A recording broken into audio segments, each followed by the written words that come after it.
So welcome to my channel friends. In this video we are going to create this beautiful chain with a swinging animation in this like this, and also you will learn the rigid body physics from here, the rigid body physics and how to use it in this video.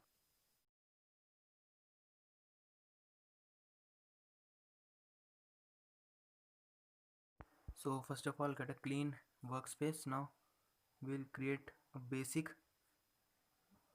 shape of our chain. So get a torus from mesh. Okay, now get to the top view, decrease the major segments to 20 and minor segments to 10. From here you can also play out with this radius, okay, by I'm taking this default value. Now get to the edit mode, get to the XY mode from here or Alt Z. Now select the half top, okay, this much, then press E to extrude, then press X to extrude it in X direction. Now extrude it this much. Fine. Now press tab to get to the object mode and Alt Z to get to the normal mode. Now we'll apply subdivision modifier from here, increase the levels.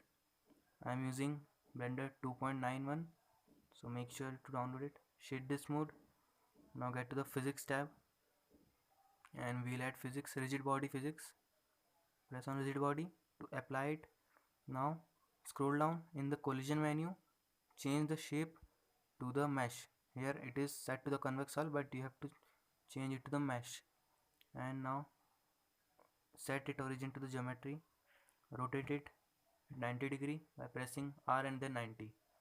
Okay, now get to the front mode, zoom out, okay, drag it. Now press shift D and then Z to lock it in that direction and move it about this much.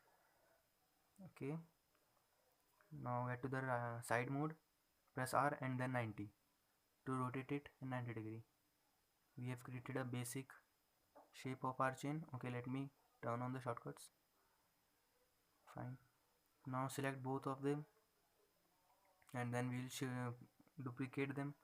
So select both of them, press shift D and then Z to lock it in Z direction and then move it about this much.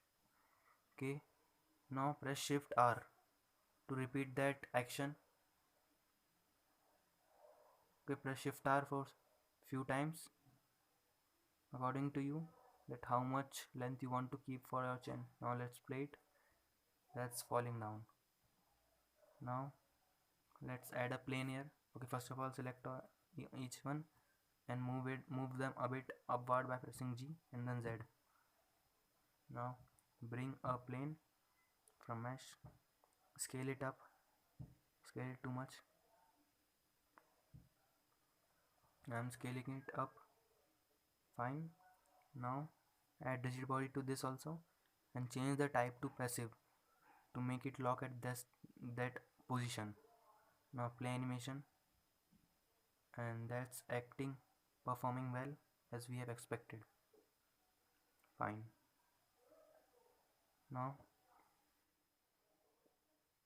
let's add a ball here in this ring. So get to the edit mode by pressing tab. Now select any vertex, then press shift S. Okay, select any vertex and press shift S and then select the cursor to selected or press 2. After pressing shift S, press 2. Now our cursor is here, 3D cursor. Now press shift A and get a UV sphere from here. Decrease its segments to 20 and rings to 10. Okay, that will increase our render time. Now increase its size as you wish.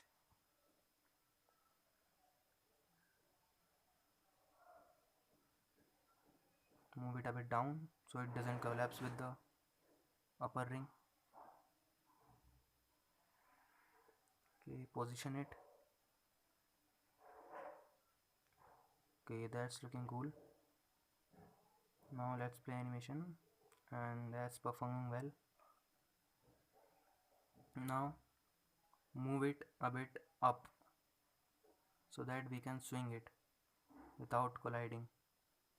First of all, click on the upper one and then deselect this dynamic option so that it would not move from its place like this.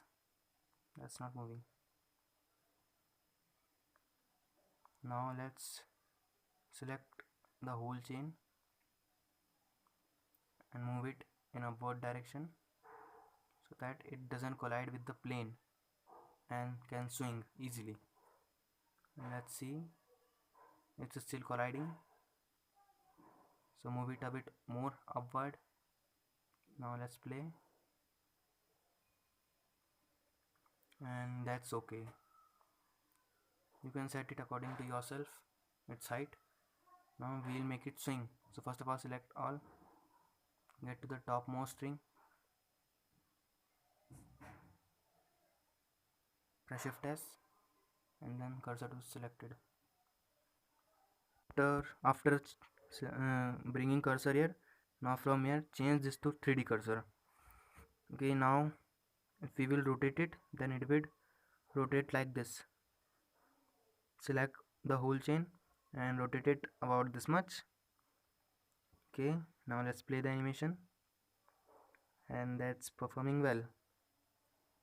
You can decrease the distance between each chain because I have kept too much, so it's taking a bit time. You can rotate it straight and do other modifications like creating colors and a roof. So subscribe to my channel if you like the tutorial and can get latest updates. Thank you for watching my video.